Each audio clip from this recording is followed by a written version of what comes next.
வணக்கம். Welcome to கதை திரட்டு audio books. இந்த வீடியோவில் நம்ம என்ன கதை கேட்க போகிறோம்னா, அது அவளுடையது சிறுகதை. நம்ம சேனலை இது வரைக்கும் சப்ஸ்கிரைப் பண்ணாதவங்க சப்ஸ்கிரைப் பண்ணுங்க. பக்கத்தில் இருக்கிற பெல் ஐகானை கிளிக் பண்ணி ஆல்ங்கிற ஆப்ஷனை ப்ரெஸ் பண்ணுங்க. ஸோ தட் நான் போடுற கதைகளை உடனுக்குடனே நீங்கள் கேட்கலாம். வாங்க கதைக்குள்ளே போகலாம். பாமாவின் பிறை நெற்றி அடிக்கடி சுருங்கி மடங்கியது. ஆழ்ந்த சிந்தனையின் அறிகுறியாக பிரித்த புத்தகம் பிரித்தபடி இருக்க, அவள் பார்வை ஆகாயத்தை ஆராய்ந்து எதிரே தெரிந்த தோட்டத்து மல்லிகை மலரின் வாசனையையோ இளம் தென்றலில் மிதந்து வரும் சுகந்தத்தையோ அனுபவிக்கும் நிலையில் இல்லை அவள் மனம். மனம் ஓய்ந்த நேரத்தில் விரும்பி கேட்கும் சங்கீதமும் அவள் கவனத்தை ஈர்க்க முடியாத தோல்வியை ஒப்புக்கொண்டன. சிட்டுக்குருவி போல திரியும் காலிஷ் மாணவிக்கு அப்படி என்ன வருத்தம்? அவள் மனம் வேண்டாத விரும்பாத ஏதோ ஒரு சிந்தனையில் மூழ்கி கிடந்தது. திருச்செந்தூர் வரனுக்கு வரன் சம்பந்தமாக இன்று எப்படியும் அப்பாவிடம் முடிவு சொல்லியாக வேண்டும். என்னத்தை சொல்வது, எப்படி சொல்வது? கல்யாணம் வேண்டாம் என்பதை அப்பா ஒப்புக்கொள்ளும் முறையில் சொல்ல வேண்டும். அதுவும் இன்றைக்கே சொல்லியாக வேண்டும். பாமாவின் சிந்தனையை கலைத்தது சரக் சரக் என்ற செருப்பின் ஓசை. வாசற்படி தாண்டி வந்து விட்டார் அப்பா.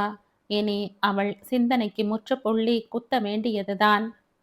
பாமா, அன்பிலே தோய்ந்து எழும் தந்தையின் அழைப்பில் பரவசமாகி நிற்கும் பாமா என்று சப்த நாடிகளும் ஒடுங்க எதிரே நின்றாள். இனி அவரிடமிருந்து தப்புவதெப்படி? அடுத்த கேள்வி அவள் எதிர்பார்த்ததுதான். உன் அம்மாவை வரச்சொல். அவள் உடலும் மனமும் நடுங்கின. இனி அவள் முடிவை எதிர்பார்க்க போவதில்லை. அப்பா தன் முடிவை அம்மாவிடம் தீர்மானமாக சொல்லிவிடப் போகிறார். சரிப்பா என்று எழுந்து உள்ளே போனாள். உடனடியாக அம்மாவை முன் கட்டிற்கு அனுப்பிவிட்டு காலில் செருப்பை மாட்டிக்கொண்டு வெளியே செல்ல புறப்பட்டாள். இந்த பாமா, இந்த புடைக்கிற வெயில்ல எங்க புறப்பட்டுட்ட? அப்பாவின் அதட்டும் குரலுக்கு அடங்கி அறைக்குள் அடைக்கலமானாள். கணவன் அழைத்தது பெண்ணின் கல்யாண விஷயமாகத்தான் இருக்க வேண்டும் என்பது செல்லம்மாவின் யூகம். மகளது சம்மதம் கேட்பதற்காகவே வெளியே புறப்பட்டவளை தடுத்து நிறுத்தி அவள் அறைக்கு அனுப்பி வைத்திருக்கிறார் தந்தை. வேதனை படிந்த முகத்துடன் வீற்றிருந்த கணவனின் கவனத்தை இழுக்க ஒரு முறை இருமிக் கொண்டாள் செல்லம்மா. ஓ செல்லம், வந்துட்டியா? இத பார், நான் சொல்ல போகும் விஷயத்தை கேட்க மனச திடமா வச்சுக்கொள். பீடிகை பலமாக இருந்தது. பிள்ளை வீட்டார் மறுப்பு அனுப்பிவிட்டார்கள் போலும். அதற்காக இப்படியா கப்பல் கவிழ்ந்தது போல் தலையை தாழ்த்தி கொள்ள வேண்டும்? ச, என்ன திடமற்ற மனசு! போனால் போகிறது. இந்த இடம் இல்லாவிட்டால் இன்னொரு இடம். செல்லம், உனக்கு விஷயம் தெரிந்து விட்டதா? எப்படி தெரியும்? சிவசங்கரம் பிள்ளை வீட்டம்மா வந்திருந்தாளா? அவளுக்கும் தெரிந்திருக்க முடியாதே. நான் மாலையில் வரும்போதுதானே எழுதி கொடுத்து விட்டு வந்திருக்கிறேன். என்ன, நீங்க என்னென்னவோ பேசிக்கிட்டே போகிறீங்களே, எதிரே நிற்பது? தெரிகிறது. நீ என்ன சொன்ன, உனக்கு தெரியும் என்றா? யோகித்து கொண்டே பிள்ளை வீட்டார் மறுத்திருப்பார்களோ என்று உங்கள் முகம் சொல்கிறது. எனக்கு எனக்கு வீடுதான் இனி உத்தியோக ஸ்தலம். என்ன? ஆயிரம் தேள்கள் காலடியில் நசுங்குவதை போன்ற உணர்ச்சியும் பதட்டமும் அவள் தொனியில். ஆமாம் செல்லம், ஆமாம். கவலையை குரலுக்குள் அமுக்கி அழுத்தமாக பதிலளித்தார். கோபித்து கொள்ளாதீர்கள். ஏன் இப்படி திடுதிப்பென்று? அவசியம் நேர்ந்தது. அப்படி என்னதான் அவசியம் வந்துவிட்டது? இந்த வருஷம் சம்பள ப்ரமோஷன் இல்லையாக்கும்? பிரமாதம். சம்பளமே கொடுக்காவிட்டால் ராஜினாமா செய்திருக்க மாட்டேன். பின்ன நேற்றைய பிள்ளை மேல் பதவிக்கு வருவது அவனிடம் கை நீட்டி நான் ஊழியம் செய்வதா? இதுவரை பேசி வந்த சாந்தம் அழுத்தம் மாறி ஆக்ரோஷம் பீறி அடித்தது வார்த்தையில். உள்ள கொதிப்பு கண்களில் சிவப்பெரியது. உங்களுக்கு இருக்கிற ஆத்திரத்திலே என்னை எல்லாம் தெரிஞ்சவளா நினைச்சு பேசி பயன் இல்லை. சொல்றதை சற்று புரியும்படியா பேசுங்கோ, நடந்து கொள்ளுங்கோ. நீ வேற புத்தி சொல்ல வந்துட்டியா? இங்க பாரு செல்லம், நம்ம ஆபீசர் இல்ல, அவர் மதனியார் மகன். படிச்சு முடிச்சுட்டு வந்துட்டானாம். அவனை மேனேஜராக்கி என்னை உதவியாளராக நியமிக்க போகிறாராம். சம்பளம் அதேதான். அதுக்கு மேல கொடுத்தா கூட எனக்கு இந்த உத்தியோகம் வேண்டாம். ஆபீசர் தான் நம்ம ஊர்க்காரர், பெரிய மனுஷன்னு மரியாதை கொடுத்தா அவர் மச்சான். அடுத்தாப்புல அவர் வீட்டு நாய்க்குட்டிக்கு கூட நான் கைகட்டி நிக்கணும் போல. ஒத்த அளவில எழுதி கொடுத்து விட்டு வந்து விட்டேன். அறைக்குள் அடைபட்டு பெற்றோர் பேச்சைக் கேட்ட பாமாவின் உள்ளத்தில் இன்ப துன்ப உணர்ச்சிகள் எதிர்பாய்ந்தன. இந்த கலேபரத்தில் கல்யாணத்திற்காக தன்னை நிர்பந்தப்படுத்த மாட்டார். ஆனால் பெரிதாக எழுந்தது இந்த கேள்வி. அவள் பாட்டு, படிப்பு, என் ஜீவனம், இதற்கெல்லாம் பணம் எங்கிருந்து வரும்? அப்பா இதை பற்றி சிந்தித்திருக்க மாட்டாரா? சிந்திக்கும் சக்தி ஆத்திரத்தில் அடிபட்டு விட்டதா? சாப்பாடு முடிந்து தாம்பூல சகிதம் வெளி வராந்தாவில் ஈசி சேரில் சாய்ந்திருந்த சிவசங்கரம் பிள்ளை கேட் கிரீச்சிடும் சப்தம் உணர்ந்து தலையை தூக்கி பார்த்தார். பற்பல உணர்ச்சிகள் போட்டியிட பாமா வந்து கொண்டிருந்தாள். வருவது பாமா என்பது தெரியும். தெரிந்தும் தெரியாதவர் போல் சாய்ந்து கொண்டிருந்தவர் அருகே பாமா வந்து, மாமா என்று அழைப்பு கொடுக்கும் வரை மூடிய கண்ணை திறக்காத மோன நிலையில் இருந்தார். யாரு, பாமாவா? அப்பொழுதுதான் தூங்கி விழித்தவரை போன்று எப்படித்தான் குரல் கொடுக்க முடிந்ததோ? உங்களிடம் ஒரு விஷயம் கேட்டு போக வந்தேன். பல வருஷமா பழகிய பெரியவர்தான். என்றும் வரும்போதெல்லாம் அரட்டை அடித்து பேசும் மாமாதான். இன்று மட்டும் இத்தனை தயக்கம் எங்கிருந்து வந்தது? உட்காருமா, நீ எதுக்கு வந்திருக்க என்பது எனக்கு தெரியும். உங்க அப்பா வேலை விஷயம்தானே? மாமா பிடிவாதக்காரன். மாமா ஏனோ ஒரு முறை கண்ணை சுழற்றி தன்னை யாரும் கவனிக்கிறார்களா என்று ஆராய்ந்து கொண்டார். அவர் போக்கு பாமாவின் மனதிற்கு வெறுப்பை அளித்தது. பிறர் அறியாதபடி தன்னிடம் என்ன ரகசியம் தெரிவிக்க நினைக்கிறார்? உன் அத்தைக்கு அக்கா பிள்ளை கோபால், அவனை தெரியும் அல்லவா? மாமா என்ன சொல்ல போகிறீர்கள் நீங்கள்? கேளு பாமா, அவன் படிப்பை முடித்துவிட்டு வந்திருக்கிறான். அவனுக்கு வேலை செய்து வைக்கும்படி உன் அத்தையிடம் அனுப்பிவிட்டாள் அவள் சகோதரி சிவகாமி. அவளை கூட உனக்கு தெரிந்திருக்குமே. தென்காசியில் இருந்து வருவாள் அல்லவா? சொல்லுங்கள் மாமா. உன் அத்தை அவனை சிறிது நாள் என் கம்பெனியில் பழக்கி திருமணத்தையும் முடித்து வேறு வேலை வாங்கி வைக்கலாம் என்று சொன்னாள். அதெல்லாம் எனக்கு அனாவசியம். எனக்கு எங்கள் அப்பாவின் வேலை விஷயம். நீ ரொம்ப துணிச்சல்காரி மாமா. உன் அப்பா 2 வார்த்தை பேச 4 முறை நாக்குளரும். என் அப்பா உங்கள் ஊழியர், உங்கள் குழந்தை போல் வளர்ந்தவள் அல்லவா நான்? அந்த நினைப்பு உன் அப்பாவுக்கு இல்லையே. அப்பா எப்போதும் ஒன்றுதான். நீங்கள் தான் நேற்று வரை அன்பாக பழகிவிட்டு இன்று நான் கெடுதல் செய்வேனா என்று சிந்திக்கும் சக்தி உன் அப்பாவுக்கு. அப்பாவை குற்றம் சொல்ல வேண்டாம் மாமா. நடந்தது என்ன என்பதை தெரிந்து போகத்தான் வந்தேன்.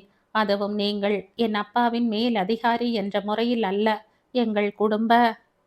ஏன் திகைக்கிறாய் பாமா? நண்பர்கள் என்ற முறையில் வந்தேன் என்று சொல்ல நினைத்ததை சொல்லேன். நானும் அதைத்தான் வரவேற்கிறேன். பாமா, உன் அப்பாவை போல் நீயும் என்னை சந்தேகப்படுகிறாயா? இங்கே பார் பாமா, நான் இதை செய்யாவிட்டால் உன் அத்தை என்னையே இந்த வீட்டை விட்டு துரத்தினாலும் துரத்தி விடுவாள். அவர் குரலிலே குழைவும் தெளிவும் பின்னி இழைந்தது. அதை கேட்ட பாமாவிற்கு அருவருப்பாக இருந்தது. பெரிய ஆபீசராம், கட்டிய மனைவிக்கு அடக்கமாம். சை! நான் வருகிறேன் மாமா. ஒருவேளை என்னோடு பேசிக்கொண்டிருந்ததற்காகவே அத்தை உங்களை வீட்டை விட்டு துரத்தினாலும் துரத்தலாம். வேண்டுமென்றே உரத்த குரலில் இறைந்துவிட்டு மடமடவென திரும்பி போய்விட்டாள். யாருக்கு கேட்க வேண்டுமென்று இறைந்தாளோ அந்த அத்தை மாமாவின் அதிர்ஷ்டம் அன்று வீட்டிலேயே இல்லை. ஆனால் ஆனால் பக்கத்து அறையில் இருந்து இவர்கள் சம்பாஷணையை ஆரம்பம் முதல் முடிவு வரை கேட்டுக்கொண்டிருந்த ஒரு ஜீவனின் வாய் ஆணவக்காரி என உருமியது. ஆனால் மனம் மனம் அவன் அனுமதி இல்லாமலேயே மாமாவை பின்தொடர்ந்து அடியெடுத்து வைத்தது. மாமா வெளிக்கேட்டை தாண்டிய சமயம் எதிரே ஒரு உருவம் தன்னை எதிர்நோக்கி வழி மறைத்து நிற்பதை கண்டாள். ஏறிட்டு நோக்கி அவள் கண்கள் வெறுப்பை உமிழ்ந்தன. ஒரு நிமிஷம், தயவு செய்து நான் சொல்வதை சற்று கவனிக்கிறீர்களா? பாதையோடு செல்லும் பெண்ணை வழி மறைத்து நிற்க வைப்பது படித்தவர்களுக்கு அழகல்ல. தெருவோடு செல்லும் பெண்ணை வழிமறித்து யாரும் பேசவில்லையே. என் வீட்டிற்கு வந்தவர்களோடு. உங்கள் வீடு, உங்கள் ஆபீஸ் எல்லாம் உங்களுக்கு சொந்தம். ஆனால் நான் உங்களுக்கு சொந்தம் இல்லை என்பதை மறந்துவிட வேண்டாம். தனக்கு சொந்தம் இல்லாத பிறரை பற்றி பேசுவது மட்டும் எந்த முறையில் நியாயம் என்று நான் திருப்பி கேட்கலாம் அல்லவா? எந்த நியாயத்தையும் உங்கள் சித்தப்பாவின் முன்னிலையில் கேட்கலாம். தனிமையில் மடக்குவது படித்தவர்களுக்கு அழகல்ல. தன்னை மதித்து பேச வந்தவர்களுக்கு மதிப்பு கொடுத்து பேச தெரியாதவர்கள் படித்திருந்தும் பயன் இல்லை. உங்களிடம் யாரும் புத்திமதி கேட்க வரவில்லை. தயவு செய்து நான் சொல்வதை சற்று கேளுங்கள். ஆபீஸ் விஷயமாக பேச வேண்டியது என் தந்தையிடம். நான் இல்லை உங்களிடம் வேலை பார்ப்பது. பேசவே விடமாட்டீர்கள் போலிருக்கிறது. பேச வேண்டிய அவசியமே இல்லை என்று துடுக்காக கூறியவள் விடு விடுவென பாதையில் நடந்தாள். பொழுதுபோக்கிற்காக வந்த இடத்தில் தன்னால் நேர்ந்த ரகளையை நினைத்து கோபாலின் மனம் வேதனை அடைந்தது. எப்படியும் இதற்கு முடிவு தேட வேண்டும் என்ற எண்ணம் வெகுவாய் எழுந்தது. சார், சார் என்ற குரலை கேட்டு தந்தையும் மகளும் வாசலுக்கு விரைந்து வந்தனர். வெளியே நின்று கொண்டிருந்த வாலிபனை கண்டு முகத்தை சுளித்தார் தந்தை. திகைத்து நின்றாள் மகள். சமாளித்து கொண்ட மகள் உள்ளே ஓடினாள். வாருங்கள் என்ற மரியாதையை வெகு பாடுபட்டு வெளிக்கொணர்ந்தார் சுந்தரம். ஒன்றுமில்லை, ஒரு முக்கிய விஷயம் சொல்லலாம் என்று வந்தேன். ஆபீஸ் விஷயம் என்றால் என்னிடம் சொல்ல வேண்டிய அவசியமே இல்லை. நான் உங்கள் கம்பெனிக்கு நேற்றோடு முழுக்கு போட்டு விட்டேன். ஆபீஸ் விஷயம்தான். நான் இன்று ஆபீஸிற்கு வர முடியாது. அதை என்னிடம் ஏனையா சொல்ல வேண்டும்? அதுதான் உங்கள் ஆபீஸிற்கும் எனக்கும் ஒண்ணுமில்லைன்னு சொல்லிவிட்டேனே. அப்புறமும் ஏன் என் பிராணனை எடுக்கணும்? உங்க முதலாளி, அவர்தான் உங்கள் உறவினர். அவரிடம் போய் சொல்லுங்கள். அவரிடம் சொன்னதற்கு அவர் உங்களிடம் அனுப்பினார். ஏன் ஐயா, விளையாடுறீங்களா இல்ல கிண்டல் பண்றீங்களா? சார், கொஞ்சம் கோபத்தை அடக்கியே பேசுங்க. ஏன் சார், வீடு தேடி வந்தவங்களுக்கு இப்படி மரியாதை கொடுப்பதுதான் உங்கள் நகரத்து பழக்கமோ? அப்பொழுதுதான் தன் தவறு அவருக்கு தெரிந்தது. சார், மன்னிக்கணும், வாங்க உள்ள போகலாம் என்று அழைத்தார் சுந்தரம்.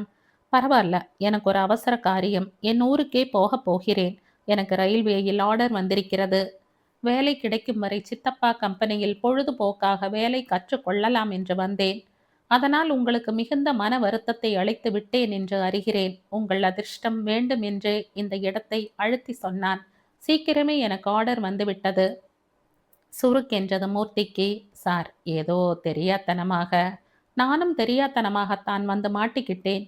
என்னால உங்களுக்கு சிரமம். நேற்று உங்கள் பெண் அங்கே வந்து எல்லாவற்றையும் சொன்ன பிறகுதான். என்ன, பாமா அங்கே வந்தாளா? பாமா? அவர் குரலை கேட்டு பாமா நடுங்கியே விட்டாள். வந்தவர் குட்டை உடைத்து விட்டாரே. அவர் எதிரில் அப்பா மானத்தை வாங்கி விடுவாரே என்ற நடுக்கம் உடம்பெல்லாம் பதறியது. உள்ளம் ஒடுங்க அவர் எதிரே நின்றாள். நம்மால் கலகம் விளைந்துவிடப் போகிறதே என்ற பயம் கோபாலுக்கு.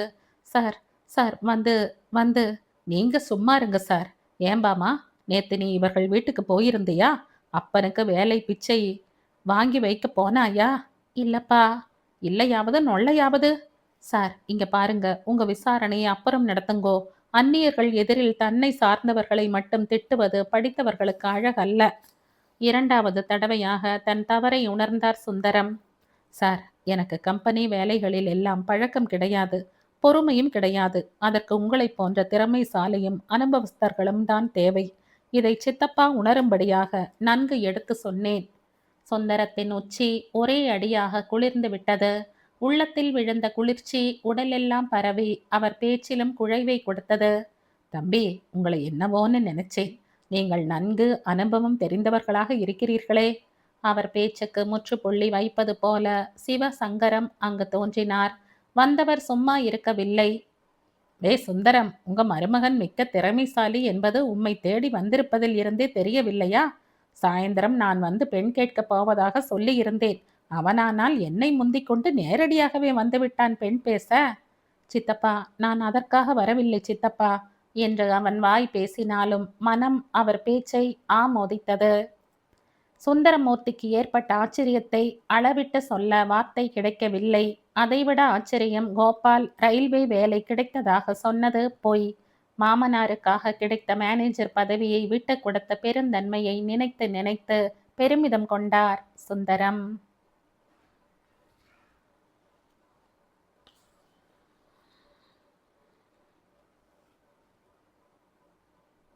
இதோடு இந்த கதை முடியுது. இந்த கதை உங்களுக்கு பிடிச்சிருந்தா லைக் பண்ணுங்க, ஷேர் பண்ணுங்க, சப்ஸ்கிரைப் பண்ணுங்க. மற்றும் ஒரு இன்ட்ரெஸ்டிங்கான கதையோட அடுத்த வீடியோவில் சந்திப்போம். பாய். தேங்க்யூ.